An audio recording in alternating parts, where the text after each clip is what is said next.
Assalamualaikum warahmatullahi wabarakatuh. Baik, kami dari kelompok 1 akan menjelaskan materi mengenai pajak pertambahan nilai dan pajak penjualan atas barang mewah. Di mana saya sendiri, Arya Dwiki Putra dengan NIM 18021102221 akan menjelaskan materi pertama mengenai undang-undang dan atau dasar hukum yang mengatur PPN dan PPNBM dan subjek pajak pertambahan nilai. Yang pertama yaitu undang-undang atau dasar hukum yang mengatur PPN dan PPNBM. Yang pertama yaitu Undang-Undang Republik Indonesia Nomor 8 Tahun 1983 tentang pajak pertambahan nilai barang dan jasa dan pajak penjualan atas barang mewah. Di mana sebelumnya pajak pertambahan nilai Indonesia telah menerapkan pajak pembangunan pertama pada tahun 1947, pajak peredaran 1950 dan pajak penjualan tahun 1951. Undang-undang yang kedua yaitu Undang-Undang Republik Indonesia Nomor 8 Tahun 1984 tentang pajak pertambahan nilai barang dan jasa dan pajak penjualan atas barang mewah. Yang ketiga yaitu Undang-Undang Republik Indonesia Nomor 11 Tahun 1994 tentang perubahan atas Undang-Undang Nomor 8 Tahun 1983 tentang pajak pertambahan nilai barang dan jasa dan pajak penjualan atas barang mewah. Yang keempat yaitu Undang-Undang Republik Indonesia Nomor 18 Tahun 2000 tentang perubahan kedua atas Undang-Undang Nomor 8 Tahun 1983 tentang pajak pertambahan nilai barang dan jasa dan pajak penjualan atas barang mewah. Yang kelima yaitu Undang-Undang Republik Indonesia Nomor 42 Tahun 2009 tentang perubahan ketiga atas Undang-Undang Nomor 8 Tahun 1983 tentang pajak pertambahan nilai barang dan jasa dan pajak penjualan atas barang mewah. Tujuannya yaitu untuk semakin meningkatkan kepastian hukum dan keadilan, menciptakan sistem perpajakan yang lebih sederhana, serta mengamankan penerimaan negara agar pembangunan nasional dapat dilaksanakan secara mandiri. Selanjutnya yaitu di mana terdapat ciri-ciri PPN dan PPNBM. Yang pertama itu pajak atas konsumsi yang dimulai dari pabrikan, pedagang besar sampai pedagang eceran. Yang selanjutnya pembagian pajak atas konsumsi berdasarkan tingkatan. Yang ketiga itu pajak langsung. Yang selanjutnya itu subjek pajak pertambahan nilai, di mana ada 5 subjek pajak. Yang pertama subjek itu pengusaha kena pajak, yaitu pengusaha yang melakukan penyerahan barang kena pajak dan atau penyerahan jasa kena pajak yang dikenakan pajak berdasarkan Undang-Undang PPN dan PPNBM, tidak termasuk pengusaha kecil yang batasannya ditetapkan dengan putusan Menteri Keuangan, kecuali pengusaha kecil yang memilih dikukuhkan sebagai pengusaha kena pajak. Pengusaha yang melakukan penyerahan BKP atau JKP dalam daerah pabean dan atau melakukan ekspor BKP berwujud ekspor JKP dan atau ekspor BKP tidak berwujud merupakan subjek PPN yang wajib melakukan hal sebagai berikut. Yang pertama, melaporkan usaha dan dikukuhkan sebagai PKP. Yang kedua, memungut pajak terutang. Dan ketiga, menyetorkan PPN. Yang keempat, melakukan perhitungan pajak. Yang selanjutnya, subjek pajak yang kedua yaitu orang pribadi atau badan, di mana yang termasuk di dalamnya itu undang-undang kena pajak. Penyerahan dilakukan dalam daerah pabean Indonesia dan penyerahan dilakukan dalam lingkungan perusahaan. Yang ketiga yaitu pengusaha kecil yang memilih dikukuhkan sebagai pengusaha kena pajak. Yang keempat yaitu usaha kerjasama atau joint operation, yaitu bentuk kerjasama operasi perkumpulan dua perusahaan atau lebih yang bergabung untuk menyelesaikan suatu proyek penggabungan badan atau perusahaan di mana bersifat sementara sampai proyek tersebut selesai. Yang kelima yaitu terakhir, pengusaha yang sejak semula bermaksud melakukan penyerahan barang kena pajak dan atau penyerahan jasa kena pajak dan atau ekspor barang kena pajak. Sekian materi pertama dari saya, selanjutnya akan dijelaskan oleh Aulia Wilta Ilma. Silakan. Baiklah, selanjutnya saya Olewita Ilma akan menjelaskan mengenai objek pajak pertambahan nilai. Nah, sebelum memasuki objek pajak pertambahan nilai, kita harus mengetahui dulu pengertian yang terdapat di objek pajak pertambahan nilai ini. Yang pertama itu ada pengusaha. Pengusaha adalah orang pribadi atau badan dan bentuk badan lainnya yang dalam kegiatan usahanya untuk pekerjaannya menghasilkan impor, ekspor barang, dan melakukan usaha perdagangan dan penghasilan barang. Lalu yang kedua ada pengusaha kena pajak, ialah pengusaha yang melakukan penyerahan barang kena pajak atau penyerahan jasa kena pajak yang dikenakan pajak berdasarkan UU PPN dan PPNBM. Lalu yang ketiga ada pengusaha kecil, adalah pengusaha dengan batasan peredaran di bawah 4,8 miliar, namun demikian pengusaha tersebut dapat memilih untuk dikukuhkan sebagai pengusaha kena pajak atau PMPKP. Lalu yang keempat ada jasa kena pajak, adalah setiap kegiatan pelayanan berdasarkan suatu perikatan atau perbuatan hukum yang menyebabkan suatu barang atau jasa. Lalu yang kelima itu ada barang. Barang ini adalah barang berwujud yang menurut sifat atau hukumnya dapat berupa barang bergerak atau barang tidak bergerak dan barang tidak berwujud. Lalu yang keenam ada barang kena pajak, ada barang berwujud yang menurut sifat atau hukumnya dapat berupa barang bergerak atau barang tidak bergerak dan barang tidak berwujud yang dikenakan pajak berdasarkan UU PPN dan PPNBM.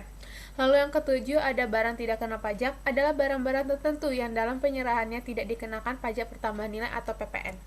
Lalu selanjutnya kita akan memasuki objek pajak. Objek pajak pertambahan nilai menurut pasal 4 huruf A, 16C dan 16D tahun 2009 tentang PPN dan PPNBM antara lain.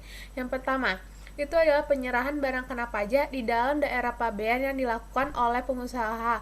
Itu menurut pasal 4 huruf A. Lalu yang kedua ada impor, itu pasal 4 huruf A. Yang pertama itu ada barang kena pajak, impor BKP tidak berwujud, lalu ada impor jasa kena pajak. Lalu yang ketiga itu ada penyerahan jasa kena pajak di dalam daerah pabean yang dilakukan oleh pengusaha. Itu pasal 4 huruf A juga.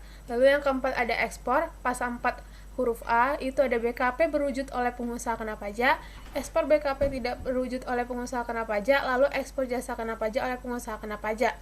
Lalu yang kelima itu ada kegiatan pembangunan sendiri, itu pasal 16C. Lalu ada yang terakhir adalah penjualan aktiva, itu pasal 16D. Lalu di sini kita akan memasuki syarat-syarat penyerahan barang kena pajak. Yang pertama, barang berwujud yang diserahkan merupakan barang kena pajak. Lalu yang kedua, barang tidak berwujud yang dikenakan merupakan barang tidak berwujud kena pajak. Lalu yang terakhir ada penyerahan dilakukan di dalam daerah pabean. Lalu di sini ada penyerahan barang kena pajak. Yang pertama, penyerahan hak atas BKP karena suatu perjanjian. Itu kayak jual beli, tukar menukar, jual beli dengan angsuran dan perjanjian yang lainnya. Lalu yang kedua itu pengalihan BKP oleh karena suatu perjanjian sewa beli dan perjanjian leasing. Nah, leasing ini ada sewa guna usaha. Itu dikelompokkan menjadi dua, yaitu sewa guna usaha dengan hak opsi atau finance lease. Lalu yang kedua ada sewa guna usaha tanpa hak opsi atau operating lease. Lalu yang ketiga itu ada barang kena pajak kepada perantara atau lelang. Lalu yang keempat ada pemakaian sendiri dan atau pemberian cuma-cuma atas barang kena pajak. Yang kelima ada persediaan barang kena pajak dan aktiva yang menurut tujuan semula tidak untuk diperjualbelikan yang masih terasa pada saat pembubaran perusahaan. Lalu yang keenam ada penyerahan barang kena pajak dari pusat ke cabang. Lalu yang ketujuh ada penyerahan barang kena pajak secara konsinyasi. Lalu di sini terdapat barang kena pajak dan barang tidak kena pajak, jenis barang dan jasa yang tidak dikenakan PPN. Yang pertama itu adalah barang hasil pertambangan atau hasil pengeboran yang diambil langsung dari sumbernya. Itu kayak minyak mentah, gas bumi, panas bumi, dan batu bara. Lalu yang kedua ada barang-barang kebutuhan pokok yang sangat dibutuhkan oleh rakyat banyak kayak beras, gula, telur, garam, dan sebagainya. Lalu yang ketiga ada makanan dan minuman yang disajikan di hotel, restoran, dan rumah makan. Lalu yang terakhir ada uang, emas batangan, dan surat-surat berharga. Lalu di sini kita akan menjelaskan tentang jasa kena pajak. Jasa kena pajak itu adalah setiap kegiatan pelayanan berdasarkan suatu perikatan atau perbuatan hukum yang menyebabkan suatu barang atau jasa. Nah, di sini ada jenis jasa tidak kena pajak adalah yang pertama, jasa di bidang pelayanan kesehatan medik. Lalu yang kedua, jasa di bidang pelayanan sosial. Yang ketiga, jasa di bidang pengiriman surat dan perangko. Yang keempat, jasa keuangan. Yang kelima, jasa penyiaran. Yang keenam, jasa di bidang keagamaan. Yang ketujuh, jasa pendidikan. Yang kedelapan, jasa angkutan umum di darat dan di air. Yang kesembilan, jasa bidang tenaga kerja. Yang kesepuluh, jasa bidang perhotelan. Lalu selanjutnya akan dijelaskan oleh Dimas Aditya. Assalamualaikum warahmatullahi wabarakatuh. Saya Dimas Aditya pertama. Di sini saya akan melanjutkan materi tentang tarif dan dasar pengenaan pajak pertambahan nilai. Untuk yang pertama itu tarif PPN. Untuk menghitung pajak pertambahan nilai yang tertutang itu dihitung dengan cara mengalihkan tarif pajak dengan dasar pengenaan pajak. Rumusnya adalah PPN sama dengan tarif PPN dikalikan dengan dasar pengenaan pajak. Untuk tarif PPN sendiri itu ada 3, ada tarif 10%, ada 0%, dan tarif pajak penjualan atas barang mewah. Untuk tarif 10% itu paling rendah dikenakan sebesar 5% dan paling tinggi sebesar 15%. Perubahan tarif ini diatur dengan peraturan pemerintah. Sedangkan untuk tarif pajak pertambahan nilai sebesar 0% ini diterapkan pada ekspor barang kena pajak berwujud, barang kena pajak tidak berwujud, dan atau ekspor jasa kena pajak. Untuk tarif pajak penjualan atas barang mewah itu dikenakan paling rendah 10% dan paling tinggi 200%. Perubahan tarif ini diatur juga dengan peraturan pemerintah. Lalu, untuk dasar pengenaan pajak sendiri, itu ada 5. Yang pertama ada jumlah harga jual. Untuk jumlah harga jual ini dikenakan pada barang kena pajak Untuk nilai penggantian ini dikenakan pada jasa kena pajak. Untuk nilai impor ini dikenakan pada impor barang kena pajak dan jasa kena pajak. Untuk nilai ekspor ini dikenakan pada ekspor barang kena pajak dan jasa kena pajak. Untuk nilai lain ini ditetapkan dengan keputusan Menteri Keuangan yang dipakai sebagai dasar untuk menghitung pajak yang berhutang. Nah, untuk ringkasannya dapat kita lihat sebagai berikut. Untuk nilai lain itu terbagi lagi. Pertama kita masuk ke harga jual. Untuk harga jual ini dibagi lagi. Ada harga jual yang tidak termasuk PPN. Ada harga jual atau nilai penggantian menggunakan mata uang asing. Ada harga jual atau nilai penggantian termasuk PPN dan harga jual yang termasuk PPN dan PPNBM.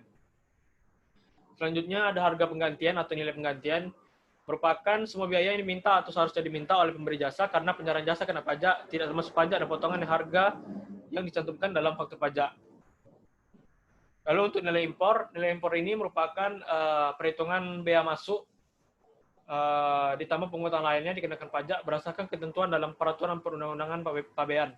Tidak termasuk pajak pertama nilai yang dipungut menurut Undang-Undang PPN. Untuk rumusnya nilai impor sama dengan harga impor atau CIF tambah bea masuk, PPN sama dengan 10% dikalikan dengan nilai impor.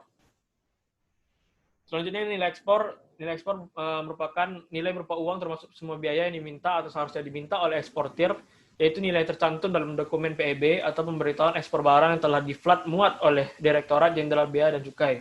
Itu rumusnya tersendiri, yaitu PPN atas ekspor sama dengan 0% dikalikan dengan berapa nilai ekspor. Selanjutnya nilai lain, jadi dapat ketahui ada kalanya jika nilai jual itu atau nilai penggantian yang sebelumnya sudah dijelaskan atau nilai impor atau ekspor tidak dapat untuk menentukan dasar pengenaan pajak. Maka di sini pemerintah memberikan kewenangan pada UU PPN memberikan kewenangan kepada pemerintah untuk menetapkan nilai lain. Nilai lain itu diantaranya contohnya seperti harga jual atau penggantian, perkiraan harga jual rata-rata, perkiraan hasil rata-rata per juru film, harga jual eceran, harga pasar wajar, dan lain-lain yang bisa kita lihat di poin saat ini. Baiklah, sekian penjelasan dari saya. Selanjutnya akan dijelaskan oleh teman saya, Ivan Ariza.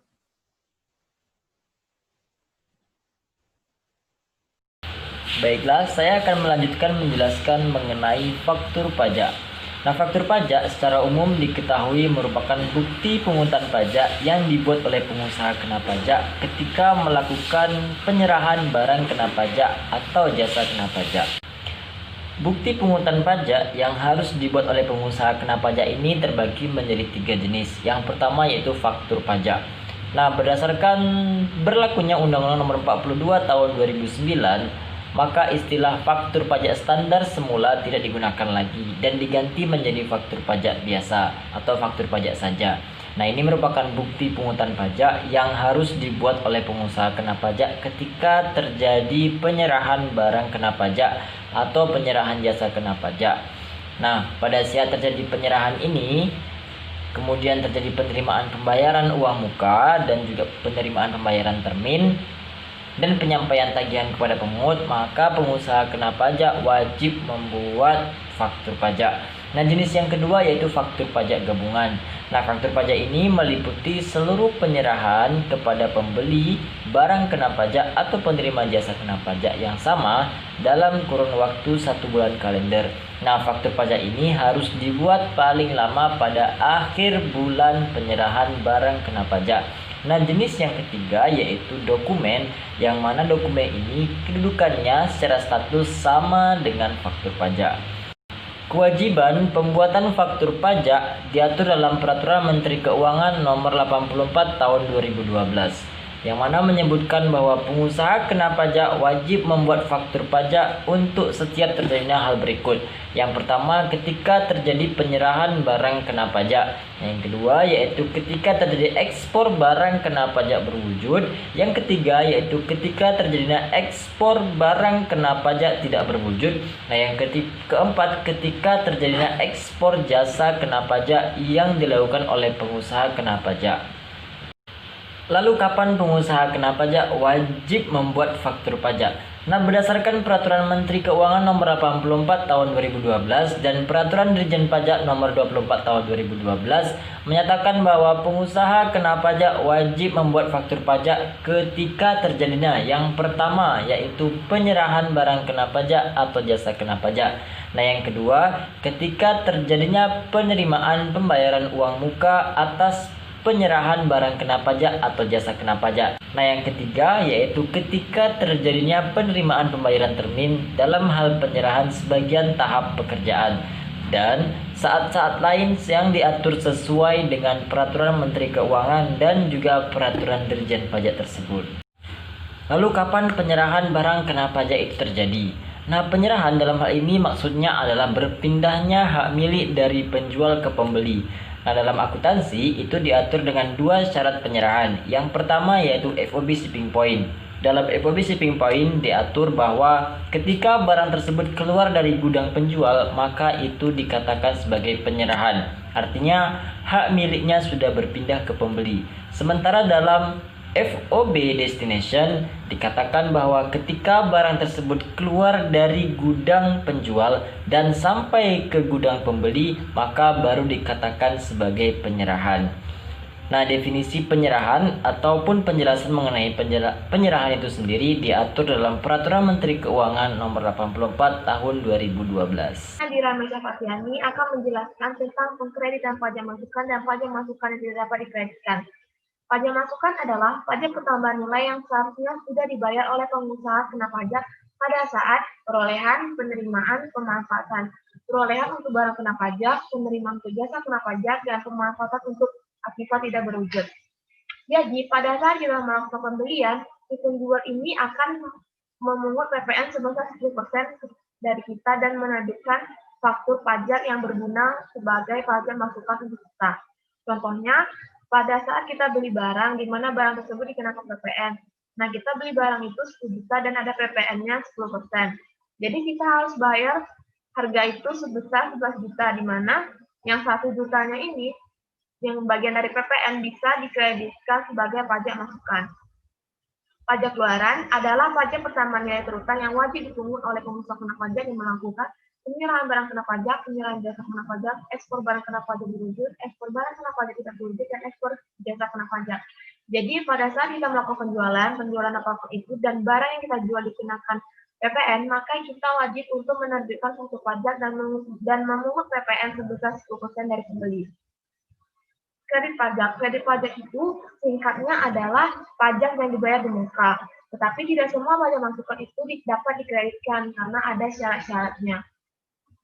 Prinsip dasar pengkreditan yang pertama itu contohnya adalah misalnya kita melakukan transaksi pajak masukan di bulan Oktober, maka dikreditkan dengan pajak keluaran yang sama yaitu di bulan Oktober, dan pengkreditan itu harus sama dengan nilai yang utuh, tidak boleh terpecah-pecah.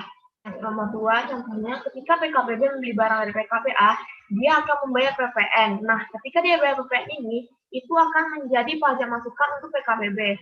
Sehingga PKPB ketika menjual barangnya lagi ke pembeli dan memungut PPN dari pembeli, maka PPN itu akan menjadi pajak keluaran. Sedangkan PPN yang telah dia bayar sebelumnya itu akan menjadi pajak masukan. Jadi, di sini akan berlaku sistem pengkreditan pajak masukan, yaitu pajak keluaran dikurang dengan pajak masukan. Yang ketiga, pajak masukan dapat dikreditkan bila secara formal dan material terpenuhi. Secara formal, pajak masukan tercantum dalam faktur pajak yang lengkap. Yang faktur pajak yang lengkap itu diatur dalam Peraturan Dirjen Pajak, yaitu Peraturan Nomor 24/PJ tahun 2012. Terus, syarat materialnya belum dibebankan sebagai biaya untuk perolehan BKP atau JKP yang berhubungan langsung dengan kegiatan usaha. Yang keempat itu contohnya penyerahan BKP-nya itu tanggal 21 Januari dan faktur pajaknya itu terbit pada tanggal 21 Januari juga. Namun PKPB penjual menyerahkan faktur pajak itu pada bulan Mei tanggal 22. PKP pembeli menerima faktur pajak tersebut masih bisa mengkreditkannya di SPT masa PPN bulan April sepanjang belum dibebankan sebagai biaya atau dilakukan pemeriksaan oleh DPR. Nah, selanjutnya PKP belum berproduksi adalah belum melakukan penyerahan yang terutang PPN. Kalau PKP belum produksi ini, pajak masukan yang dapat dikreditkan itu hanyalah barang modal. Yang keenam, contohnya adalah PA ingin memproduksi baju, tetapi dia gagal memproduksi. karena gagal memproduksi, dia itu harus mengembalikan pajak masukan. Kenapa? Karena sebelumnya si produsen baju ini sudah meminta pengembalian restitusi atas pajak masukan barang modal yang telah dia beli. Misal dia tuh udah beli mesin jahit untuk bajunya, kemudian ada pajak masukan, dan pajak masukannya itulah dia kreditkan dan terjadi kelebihan pembayaran pajak, dan akhirnya dia memohon untuk meminta restitusi. Ketika dikabulkan, maka pajak masukannya akan kembali ke dia. Tapi ternyata dia itu gagal memproduksi baju.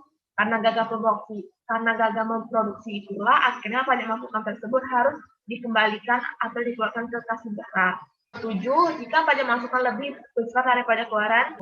Yang ke-8, pajak masukan atas penilaian PKP dalam rangka penggabungan, peleburan, pemecahan, pemekaran, pengambilan alihan yang mungkin dikreditkan. Pajak masukan yang tidak dapat dikreditkan itu pada awalnya adalah 10, tapi ada satu yang dihapus sehingga tinggal 9. Yang pertama, perolehan barang kena pajak atau jasa kena pajak sebelum pengusaha ditetapkan sebagai pengusaha kena pajak. Yang kedua, tidak berhubungan langsung dengan kegiatan usaha melakukan penyerahan kena pajak. Yang ketiga, tidak berhubungan langsung dengan kegiatan usaha untuk melakukan penyerahan kena pajak. Yang keempat, untuk perolehan dan pemeliharaan kendaraan berupa sedan atau station wagon, kecuali barang tersebut menjadi barang dagangan atau disewakan. Untuk pemanfaatan PKP tidak berwujud atau JKP dari luar atau dalam daerah KP yang sebelum ditetapkan sebagai PKP. Sekian dari saya. Assalamualaikum warahmatullahi wabarakatuh.